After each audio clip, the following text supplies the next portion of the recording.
पाटबंधारे विभागामध्ये अंगावरती पेट्रोल टाकून देण्याचा प्रयत्न केला. काय नेमकं प्रकरण आहे, कशा संदर्भात तुम्ही हे पाऊल उचललं? मी परभणी महाराष्ट्र नवनिर्माण सेनेचा जिल्हा संघटक आहे. माझं नाव श्रीनिवास लाहोटी आहे आणि गेल्या वर्षभरापासून नियमबाह्य वातानुकूलित यंत्र AC संदर्भात मी वेळोवेळी पत्र देतो ह्यांना.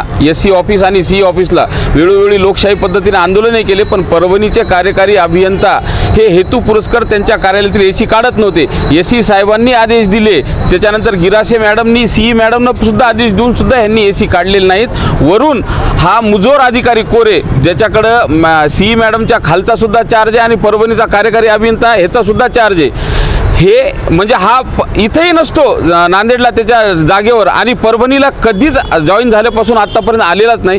ती सुद्धा आमची तक्रार होती. वरून हा मुजोर अधिकारी आम्हाला असं म्हणतो की त्या CE मॅडमला, गिरासे मॅडमला पैसे देऊन बदली करून मी इथं आणले, त्यात नियमबाह्य ACत बसतात. ते धोत्रे साहेब नियमबाह्य ACत बसतात, तर हे माझं AC कसं काढतील? आणि हे सगळे माझ्याकडे पुरावे आहेत. ह्याच्यातली एक ओळ मी तुम्हाला वाचून दाखवतो. सदरील दालन फक्त व्यक्तिगत वापरासाठी सार्वजनिक वापराचे असून वातानुकूलित यंत्र काढण्यास त्यांनी स्पष्टपणे नकार दिलेला आहे. हे पत्र त्यांच्याच विद्युत विभाग जे AC काढायला गेले होते ना, त्यांनीच दिलेलं आहे.